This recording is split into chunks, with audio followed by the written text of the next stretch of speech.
It's my pleasure tonight to be the one who gets to announce the nominees for Best Performance by an Actress in a Motion Picture Drama. And they are Cate Blanchett, Elizabeth. Whoa. She's good. Fernanda Montenegro, Central Station.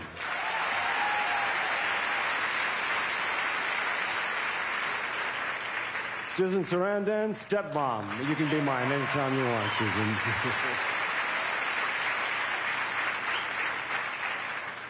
And the wonderful Meryl Streep, One True Thing.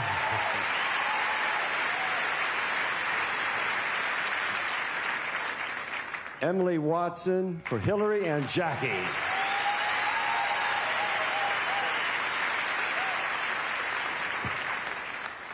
And the winner is, God, if it's a tie, I'm lost. Ooh, Cate Blanchett.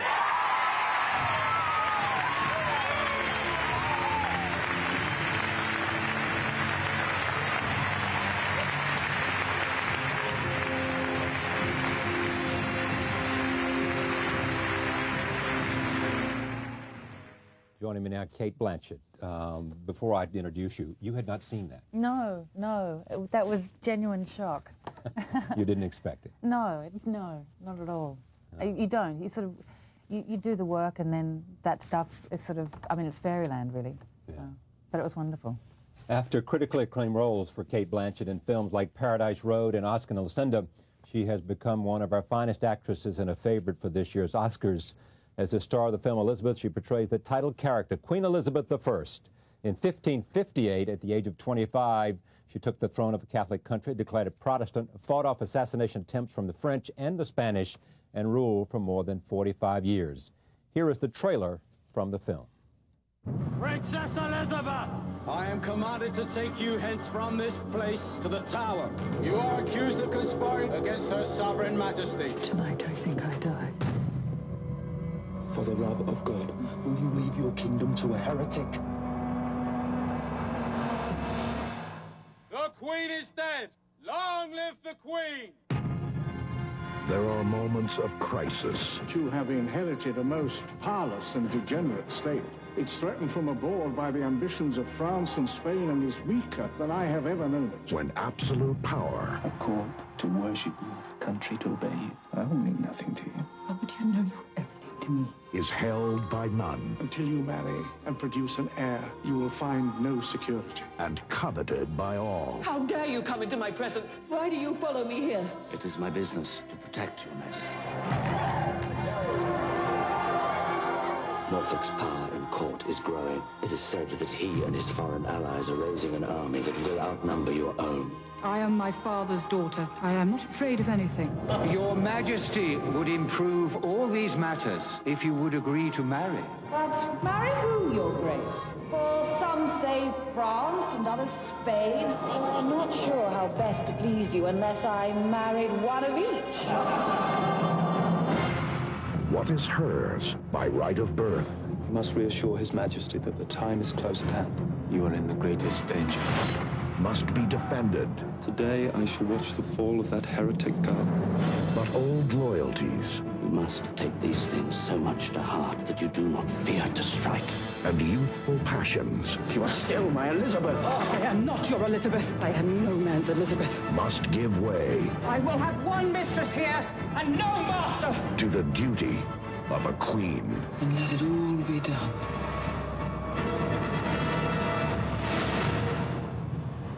Again, I am pleased to have Cate Blanchett on this program to talk about an extraordinary film, an extraordinary role, and an extraordinary performance. Welcome to the program. Thank you. Tell me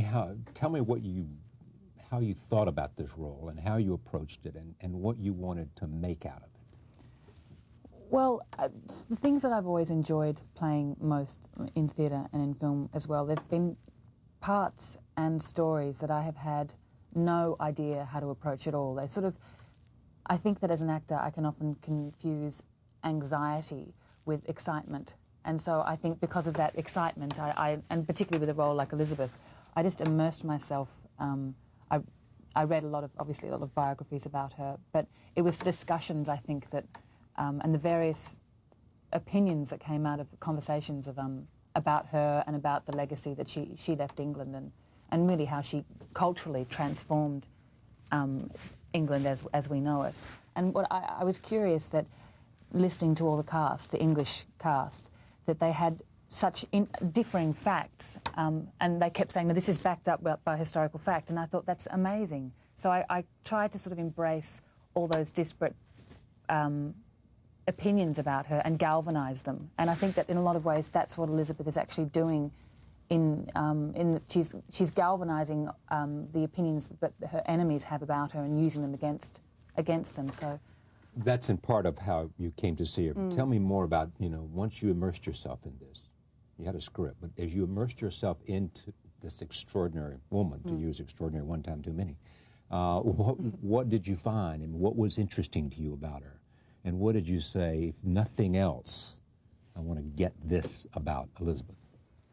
Well, Shekhar Kapoor, the director, from the very beginning, he was talking about her as an unformed being. And from all the letters that I read about her, and certainly all the people that, the ambassadors, foreign ambassadors who came and met with her, right from, not only before, it was before she was queen, it seemed to go against that. And so I couldn't understand what he was talking about. She seemed to be so self-aware, and she had really strong performance instincts, I think, because right from an early age she had to wear a mask in order to survive. She had to, I suppose, mask her religious differences to Mary, her sister, because Elizabeth, I guess, was more aligned with the Protestants, and Mary, obviously, was a Catholic. So I found, I suppose, that to inhabit that naive young girl in a very knowing way, and in a lot of ways, I suppose I held my cards as an actor close to my chest whilst trying to inhabit the mask that Shekhar was interested in, if that makes No, it makes a lot of sense. Yeah. What about her shaped her in coming to give her the strength that she had to survive and to rule for so long? Well, I do think, and this is something that Shekhar did talk about a lot, and being Indian, I think it sort of gave him a different sort of sensibility on it. He kept talking about destiny, and I think that Elizabeth had a very strong sense of destiny. And so I think that, and she's desperately ambitious, incredibly ambitious, and probably had a lot more natural ability as a leader than her brother and Mary, her sister, had. She was deadly ambitious. Yeah. So but I think the thing that moved me most about her was her isolation, and how she had, basically, by the time she was 9 or 10, there had been rebellions in her name, and people had most of the people, her mother was obviously beheaded by her father, which, obviously dislocates you from your family. And Boleyn and Henry VIII. Yeah. So I think it was that she was a still point in an incredibly turning world, and that she had to look after herself. And I think because really the film does deal with, it's a love story in a lot of ways, I found it interesting that she did hold herself back. She didn't ever completely give herself over to a great love because of her enormous political ambition. So I think it was probably that isolation. You and I were talking earlier, and I said there was something about, if you have great opportunity at governance, and it is your mission and your mandate and your destiny, in a sense, that becomes what your life is really about. And as you said, she just gave over herself to that in lieu of sex and a lot of other things, as far as we know. Yes, and in terms of a traditional family life, unlike Queen Elizabeth II. Yeah, or the monarchy at the moment. I think it was obviously a much more God-centered universe than we exist in now, and the divine right of being, the divine chain of being with God at the head and the serfs down the bottom. Yeah. The monarch was actually anointed by God, and therefore to go against the king or queen was to go against the church.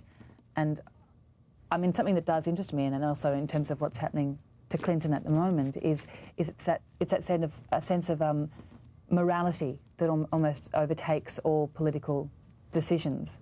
That somehow there's a universal sense of morality, and I think that Elizabeth was saying that her propriety and her own personal sense of morality was shouldn't be under question because she was anointed by God. It's quite confusing. And I get your point, though, but the interesting thing about her, too, is that I suspect that for a young actress, there are a few roles that are more interesting to undertake because the life is so full of largeness. It's so dense and so rich. I mean, it's a gift of a role for an actor, and particularly this journey in this particular fantasy of Elizabeth, in that the bookends of the film are so extreme. So the arc of the journey that you get to map out as an actor is I mean, that is really rare, the journey that she goes on. I think a lot of roles, actually, you shift from A to A.5, you know, A plus. You don't actually get to go to Z. It's incremental. So, So, I mean, that was really important to me. And because we were working in quite a chaotic way, and there were a lot of... everyone knew what the essence, the spirit of the story would be, but we didn't know how it would piece together. Obviously, I mean, so rarely you do in film. But it was important to me that those changes were, like you're saying, incremental, that they were subtle, that it wasn't sort of all of a sudden she was turning into the monarch as we know her. What happens between a director who you did not know, who'd seen you in Lucinda, as Lucinda, I guess in the movie or in a promo or something? I mean, on a promo reel, I think. In a promo reel, yeah. Meaning what, somebody had given him a series of reels and this was one of the people he might look at, or was it just a promo reel for Oscar and Lucinda? I think it would just happen to be floating around the office, working title office. And he said, take a look at this, and he looked at it and knew that you were the person he wanted. Yeah, he very romantically says that he saw my face come out of the water and he knew it was me, but, a screen test and a lot of discussions later. But I mean, that's great. I mean, it was. It's when I met Shaker, it was more. I think my relationship with him was more characterised by silences, and I think it's a very deep, profound way to work when someone knows when to come in and when to go out, and he was very sensitive about that stuff, and he cast very specifically, and I think quite eclectically. Like sitting around the table, you had. Lord Attenborough, and then you had Eric Cantona, and then you had Vincent Cassel, and then you had Geoffrey Rush and myself, and all from quite different acting traditions, and he was somehow able to galvanise all those people. Quite different acting interpretations of Attenborough, of course, lives in London, quite different interpretations of Elizabeth, or all of you united by the script that you had in terms of what you wanted to say about her? I think... we were united in the fact that we'd come together every morning and thresh out something, and we'd sort of block something out, but still we wouldn't know exactly what it was. So I think in a lot of ways, a lot of, myself included, a lot of the actors were kind of shifted off centre.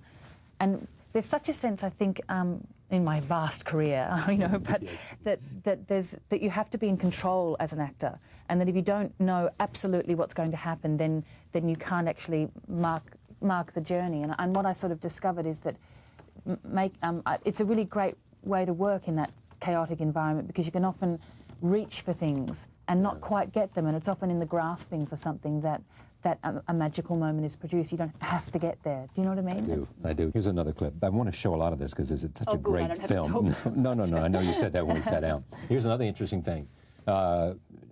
Geoffrey Rush is he Australian? New Zealand? Australian. Shine, we know him from well.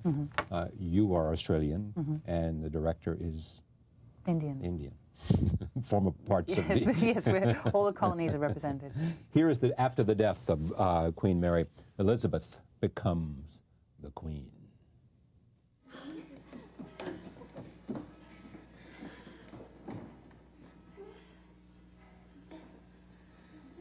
My lady, the Earl of Sussex is here.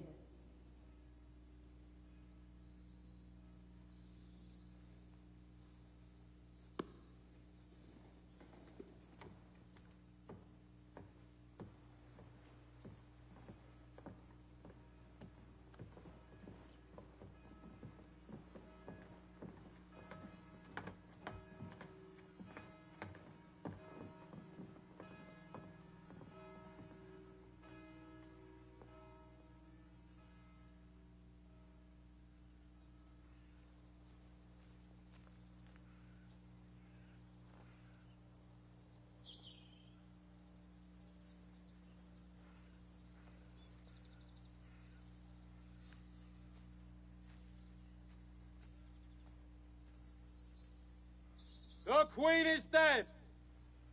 Long live the Queen. Long live the Queen.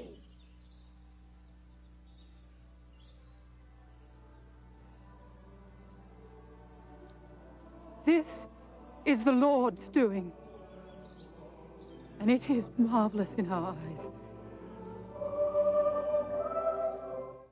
You shot this at the same time, as you were telling me as we were watching this. Princess Diana had just tragically been killed. Yes. And so there was a sense of transition and mourning. It was the strangest thing. We were, I was in London and actually got the call from Australia that she had died, and then the very next day we went up to Newcastle to film that. And I'd never been in a stranger environment. There was a sort of this pall over the whole cast and crew. It somehow had to be in with 150 people who were all ostensibly mourning, even though they didn't know this woman. It was quite strange, and it just gave a weird sort of tilt to this scene. It was very strange because, I mean, prior to that, I mean, she'd had as much impact on me as women's magazines, and it was really quite humbling. So. When you finished this, had you changed your perception of her at all? Or, I mean, had anything, just the sheer doing of it and all the labor that went into it, did it change anything about your feeling for her? I suppose it deepened it or something? It deepened my sense of her humanity. One of the very first things that I did, just before the British Library closed for relocation, I went in and had a look at some of her letters. It was Essex death warrant, I think, and then there was a letter to her her brother when she was incarcerated, asking for her to be released. So that she would have been 17, and then she would have been maybe 60. And to see her handwriting, I'd only known her as this powerful monarch who had left such a stamp on England, and I suddenly saw her as a living, breathing human. And I think it's invigorating to then go back and read about her, because it somehow draws you and implicates you in when you're reading a dry history book, I suppose. So. It does. One more look at this. This is the clip from when Sir Francis, the great friend of Elizabeth, played by Geoffrey Rush, tells her that he is there to protect her because it is not believed that she is fit to rule. I regret to inform your Majesty of our miserable defeat in Scotland. The bishops do demand your Majesty's removal and find support in every quarter. Alas, madam, we are come already to good justice.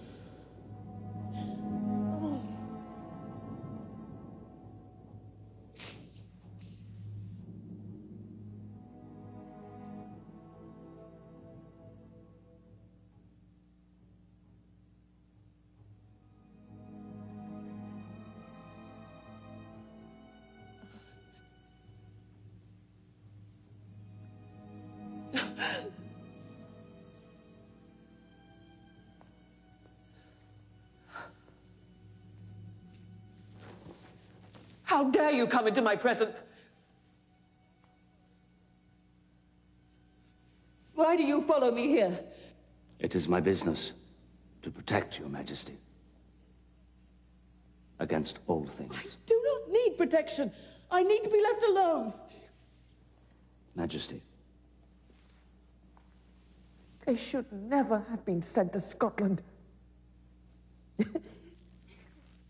My father would not have made such a mistake.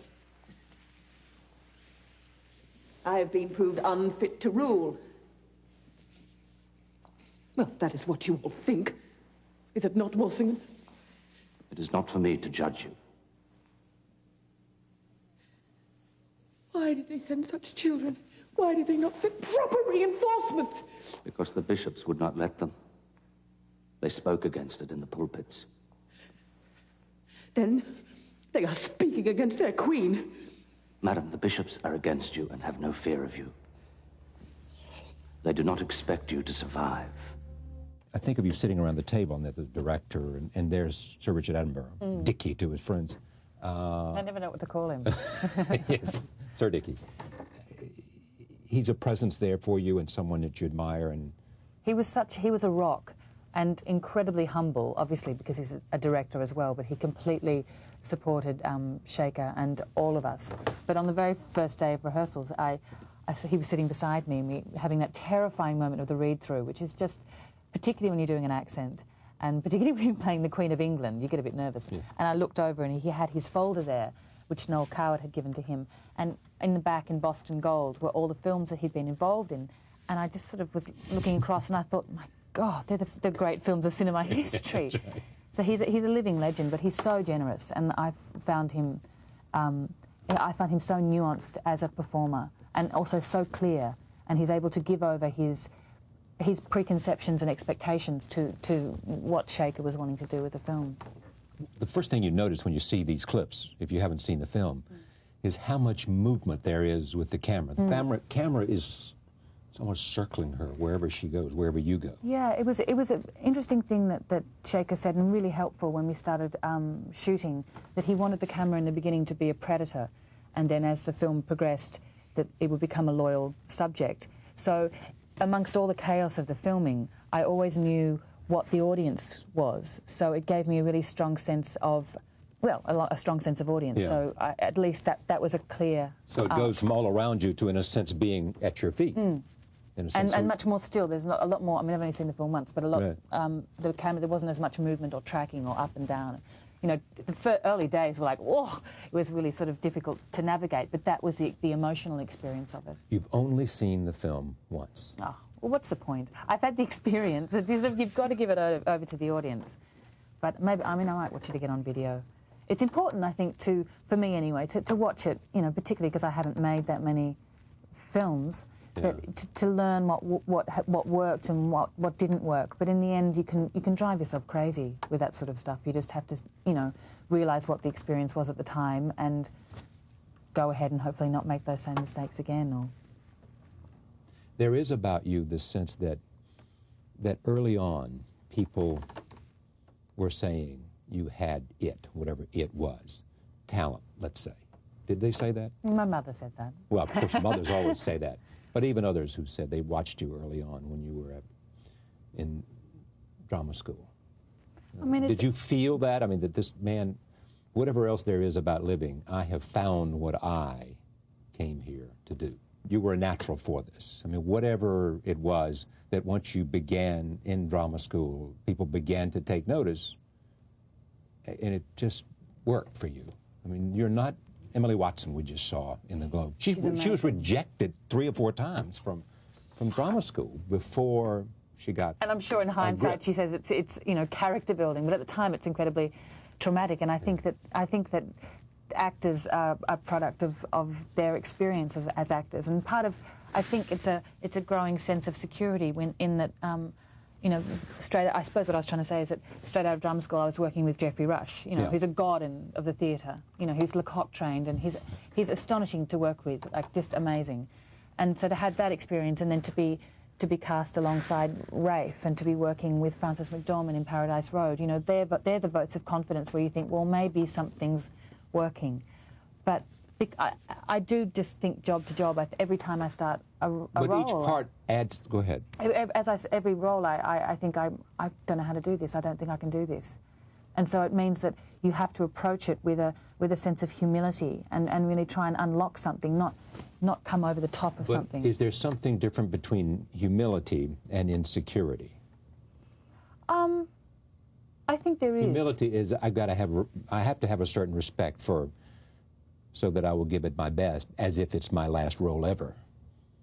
Yeah, I mean, I think it's the more you do, the more you can look back and say, that worked, that didn't work, and therefore you can sort of briefly pat yourself on the back. But I'm, you know, I don't like to dwell on the positives of the. I like to sort of close the door in a lot of ways. When you leave it, you leave it. Yeah, so I can move on afresh, I suppose. What's the ambivalence about? Well, in that I suppose, you know, way back when I was at high school, I was interested in watching and participating from the outside.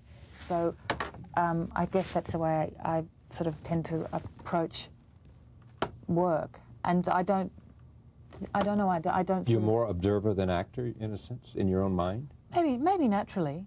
Yeah. And I think it's that thing where every time you go into a rehearsal room, the hardest thing is saying, okay, I have to get up and embarrass myself, and I have to sort of, I have to embrace that right to fall flat on my face. But could you also argue, though, that being an observer means that you constantly, if you're an observer, are watching qualities, watching character, watching characteristics, watching what it is that makes a character a role, or you know, that you can mimic, that you can pick up on, that you can incorporate? No, I like when I'm out to dinner with someone, or I'm reading a book. I like to just be out to dinner or reading a book. Yeah. And I think that's the thing. It's which is tricky as an actor, is you have to keep one technical eye out, but then you have to be completely inside the experience. And that's the way I like to live my life, is completely inside it. And I guess that's why I don't think so far ahead. So when you were doing Elizabeth, you thought like Elizabeth, you moved like Elizabeth? I guess I'm not a method actor. I sort of think that you've got to use whatever is around you. And I think a lot about filmmaking, the piecemeal nature of it can be frustrating, in that you don't have that luxury of going through the arc of the night as you do in theatre. So you kind of have to use those circumstances to your advantage. Like if you've got a cold, you've got to use it. I mean, you know what I mean? Like I don't... Yeah. You leave this performance in Elizabeth to go to the stage in London in a David Hare play. Another thing I don't know how I'm going to approach, but I'm really excited. I was speaking to David. It's Plenty is right. The play, and it hasn't had a production inside London since it was first performed in 1978. And he was saying it would be interesting for the younger he's calling me the younger generation, to 29 or something. Yeah, to perform the play, and also a younger audience to see it who haven't got that visceral experience or that recent memory of the Suez Canal. Because for him it's a quite a political play, yeah. Whereas I read it and got straight into the emotional and intellectual side of it. You know, because I think just beginning to read about the Suez, it was a door through which the British populace went through, from which they didn't return. You know, it was a failure, and I think that sense of failure and the impact that it has on post-war Britain. I remember when I was in college, You remember the Suez? That's okay. I do remember the Suez. I wasn't in college then, but I remember it. And I remember when I was in college, I had an assignment once to go back and read all of the editorials of the New York Times on the crisis, you know, and to try to see an editorial position of the Times on the Suez as we saw it unfold, you know, as a crisis. I mean, and you remember people that, you know, look like foreign secretaries like Anthony Eden. People like that, you know, look like foreign secretaries ought to look like in one's imagination. You're wonderful, and I thank you for coming, and congratulations on the Golden Globe, and much success with the Oscar and with Plenty on the stage. When does it open, Plenty? About April 26th, I think. So you have time. I have time. Australia remains home? Yeah. There's a famous song about it, but I won't sing it. Oh, please. Come on, tell me just a little. And Peter, you know the Peter Allen song? Yeah, of course, yeah. That I still call Australia home? Well, it is. Thank you. Back in a moment. Stay with us.